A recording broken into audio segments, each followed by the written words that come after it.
Good morning. आज आहे बुधवार. सकाळचे जेवण वगैरे बनवून झालं, म्हणजे चपाती बनवली, भाकरी बनवल्या, 2 भाज्या बनवल्या. दोघांना 2 टिफिन वगैरे दिलं आणि ती गेलीच नाही शाळेत. ते गेले आणि मग ही घरीच राहिली. मग मी चहा वगैरे पिला आणि आता इथे थोडं साफसफाई करते. तर ते केलं. डस्टबिनमध्ये पिशव्या भरून ठेवल्या. नवीनच आणला होता पण जुना आहे म्हणून मग तो वापरायला काढला नाही. त्याच्यामध्ये किराणा सामानाच्या वगैरे पिशव्या भरून ठेवल्या. नंतर इथे मुक्त पुस्तकं वाचायला बसलेली आहे. मग मी ते किचन ओटा साफ करायला घेतला. गॅसची शेगडी वगैरे मस्त घासली, धुवून काढली.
किचन ओटा साफ झाला की लगेच डायनिंग टेबल, खिडक्या वगैरे सर्व पुसून घेते. हे दररोजच आहे. आणि मग ते पुसून झाल्यावर लादी पुसल्या.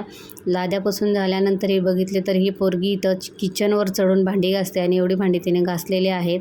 शाळेत जायला नको आणि भांडी घासते, म्हणते मी तुला मदत करते. मग ती भांडी तिने घासली. मग मी इकडे आता बाथरूम वगैरे धुवून घेते. जे 2 पोछे आहेत ते धुवून ठेवून देते. एक संडास बाथरूम धुवून घेते.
तर आता इथे मी अंघोळीला जाते म्हणून कपाटातून कपडे काढते. आणि ही पोरगी इथे पुस्तकं वाचते. तर तिला गोष्टींची पुस्तकं वाचायला दिलेली आहेत. तिला म्हटलं शाळेत गेली नाहीस तर पूर्ण दिवसभर आज पुस्तकं वाचायची.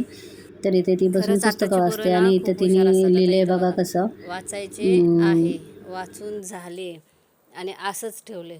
म्हणजे ही अशीच पुस्तकं ठेवले, ते वाचून झाले आणि ही वाचायचं आहे.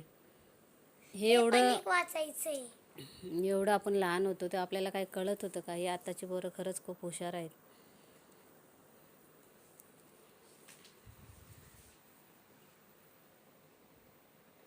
अक्षर पण खूप छान आहे, तुम्ही बघू शकता. आत्ताशी दुसरीला आहे. एवढं सर्व कळतं तुला, मग शाळेत का जात नाहीस? आ मी हे वाचायला नाही. हे पण एक वाचायचे आहे त्याच्यामधले जे वाचते. माझे 15 पेजेस वाचून झालेले आहेत. घे वाचून. हे बघ, हे झाले माझे, एवढे झाले. पुढचे वाच. Bye bye.